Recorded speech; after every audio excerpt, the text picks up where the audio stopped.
사람이 살다 보면 우연이라는 것이 일어날 수도 있습니다. 우연히 예상 밖에 어떤 장소에서나 어떤 시간에서 어떤 사람을 만날 수도 있습니다. 그러면 깜짝 놀랄 수도 있습니다. 우연한 기회에 무엇인가를 알게 되거나 발견하게 될 때에 정말로 깜짝 놀란 경우가 있지 않습니까? 그런데 모든 일이 우연히 일어나는 것은 아닙니다. 봄이 우연히 왔습니까? 아니지요. 모진 겨울을 통과하고 왔습니다. 봄에 가장 아름다운 진달래와 개나리도 우연히 핍니까? 모진 겨울의 고통을 견뎌야 피지 않습니까?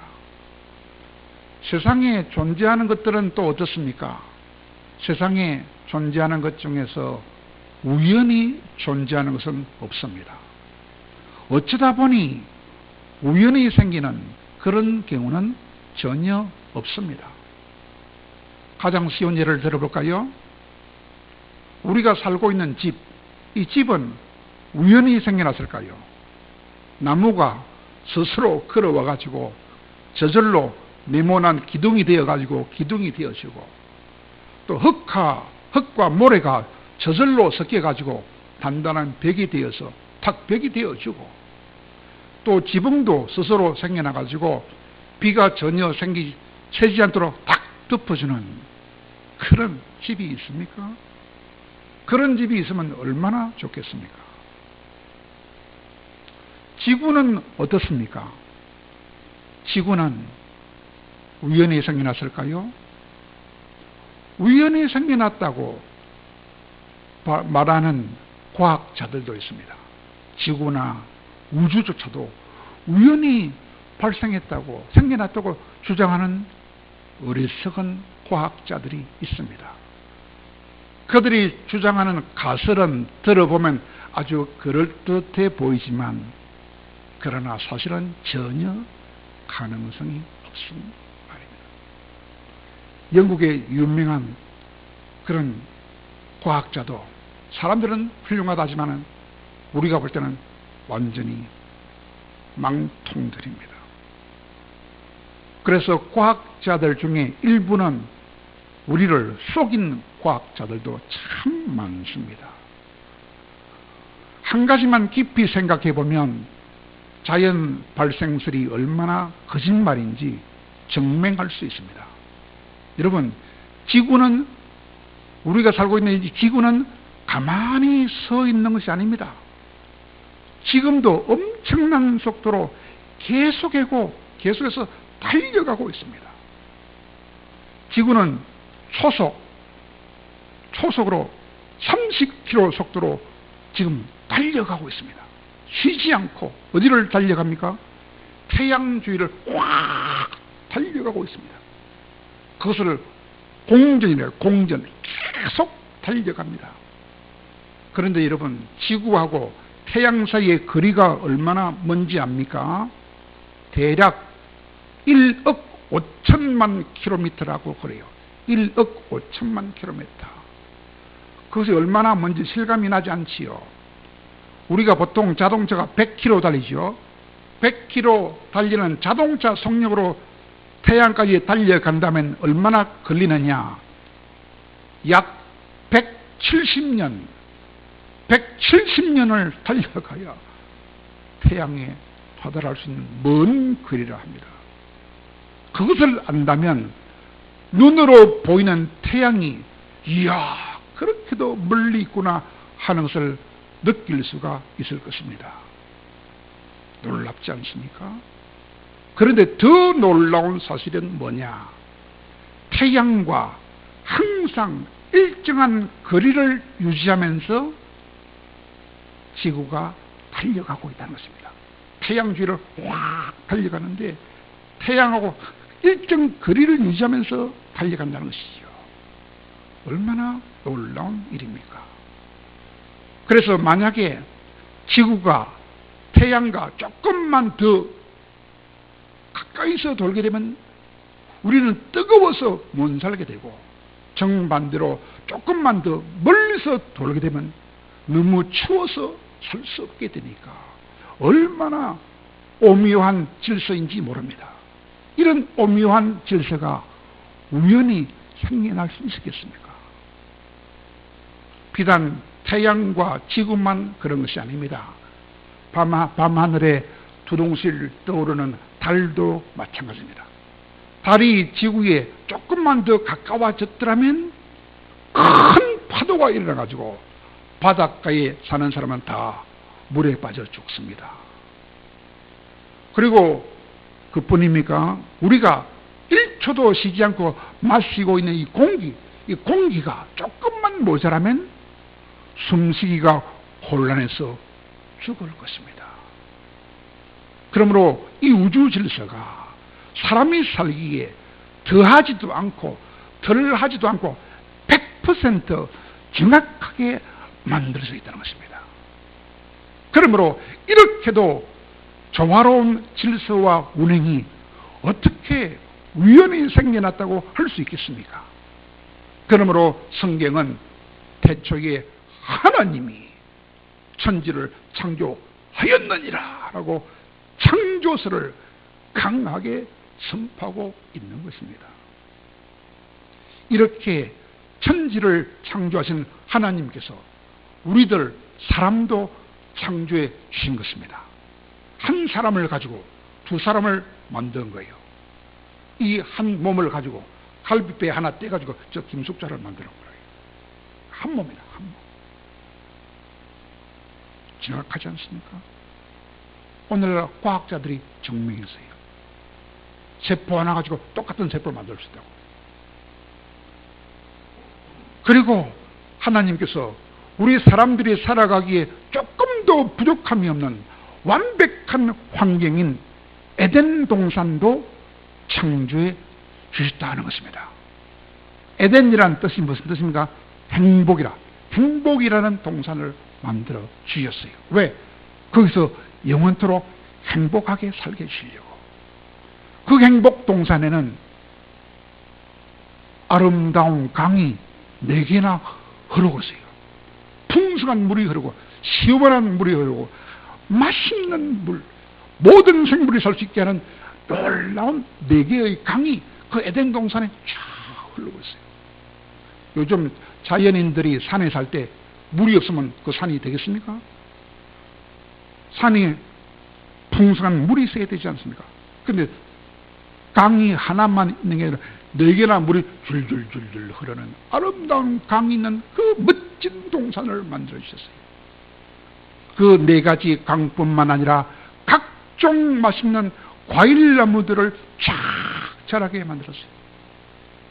그 에덴 동산에는 동물도 40만 가지 동물이 살게 했으니까 과일나무는 40만 가지가 아니라 400만 가지가 있는지도 모릅니다. 얼마나 풍성하게 만들어주시는지 말할 수가 없습니다. 그런데 말입니다. 그 동산 한가운데 아주 특별한 2 나무를 자라게 하셨다는 것입니다. 하나는 이름이 생명나무라요. 생명을 주는 나무라. 또 하나는 선악을 알게 하는 나무, 선악과. 이 2 나무를 그 동산 한가운데에 세워 자라게 하셨다 그 말이죠. 동산에 저 한 귀퉁이가 아니라 한가운데 있게 하셨으니 특별히 사람 눈에 잘 띄도록 2 나무를 서 있게 해 주셨다는 것입니다. 그런데 말입니다. 이때 특별한 단서를 하나 붙여 주셨다는 것입니다. 그것이 무엇입니까? 그것은 에덴 동산의 모든 나무 열매는 다 네 마음대로 따먹되 그러나 단 하나 선과 악을 알게 하는 그 선악과는 따먹지 말아라 라고 엄한 명령을 하신 것입니다. 그것은 선과 악을 알게 하는 그 선악과 나무의 열매를 따 먹으면 반드시 죽기 때문입니다. 죽을지도 모른다. 어쩌면 죽을지도 모른다. 그것이 아니고 간혹 어떤 사람은 먹다가 죽더라. 그런 정도가 아니고 그것을 따 먹으면 반드시 죽는다. 기필코 죽는다. 그러므로 절대로 따먹지 말아라. 그 하나만큼은 따먹지 말아라 하는 특별 단서를 붙이고 두 나무를 동산 한가운데 심어 주셨다는 것입니다. 여러분, 반드시 죽는다고 하니 얼마나 썸뜩한 말입니까? 그러므로 어떤 사람들은 불평을 하면서 항변합니다. 아니, 선악과를 만들지 않았다면 따먹지도 않았을 것 아닙니까? 만들어 놓고 왜 먹지 말라고 했습니까? 그것은 하나님이 우리 인간을 불행하게 만드시려고 일부러 작정하시고 덧들러 오신 것이 아닙니까? 이렇게 건방진 말들을 합니다. 교만한 말들을 합니다. 그러나 선하신 하나님께서 특별한 의도를 가지고 계셨기 때문에 그 선악과를 심어 놓으셨다는 것입니다. 왜냐하면 두 나무 중에 한 나무의 열매는 분명히 먹으라고 말씀하셨거든요. 그러나 또 다른 한 열매는 먹지 말라고 공평하게 말씀하셨기 때문입니다. 하나는 먹으라 했고 하나는 먹지 마라 했어요. 먹으라고 한 것이 잘못입니까? 잘못 아니지요. 먹지 마라 한 것도 잘못이 아니다 그 말입니다. 그리고 그 두 나무 열매를 구별해 주셨어요. 실패하지 않도록 분명하게 구분할 수 있게 해 주셨습니다. 만약에 씨 있는 것은 먹지 말아래, 신 것은 먹지 말고 달콤한 것만 먹으래, 그렇게 말했더라면 뭐가 씨 있는 기고 뭐가 씨 없는 기고 먹어봐야 알지요 하면서 잘못하면 따먹어서 헷갈릴 수도 있겠지요. 헷갈려서 따먹을 수 있겠지요. 그러나 동산 한가운데서 뚜렷이 구별되도록 해 주셨기 때문에 우리 인간이 혼돈될 수 없게 분명하게 구별되게 세워 주셨다 그 말입니다. 그렇다면 하나님이 에덴 동산 한복판에 두 나무를 심어 놓으신 그 의도는 과연 무엇이었겠습니까? 먼저 생명나무는 왜 심어 놓았겠습니까? 그것은 생명나무의 열매를 따 먹으라 한 것입니다. 그것은 너무 쉽지 않습니까? 생명나무 열매를 따 먹고 생명을 주는 그 생명나무 열매를 따 먹고 생명을 누리되 영원한 생명을 누리라. 그래서 생명나무를 심어 주셨지요. 그것은 이해하기 쉽지요. 그것이 바로 하나님의 뜻이라는 것입니다. 하나님은 사람이 살기를 원하시는 분입니다. 죽기를 원하는 분이 아닙니다. 그러므로 하나님이 처음부터 의도하신 바는 사람이 죽는 것이 아니고 영원히 살되 영원히 행복하게 살기를 원하시기 때문에 생명나무를 심으시고 그것을 따먹고 영원히 살아라 그렇게 하신 것입니다. 그것은 인간을 지극히 사랑하셔서 인간에게 영원히 복을 받기를 해주기를 원하시는 하나님의 바로 하나님의 열심이었던 것입니다. 그래서 생명나무를 구석에 감추지 않고 누구나 쉽게 접근할 수 있도록 한 복판에 두시고 언제나 손만 내밀면 되고 보고 늘 따먹을 수 있도록 한가운데 생명나무를 두셨다 그 말입니다. 얼마나 감사할 일입니까?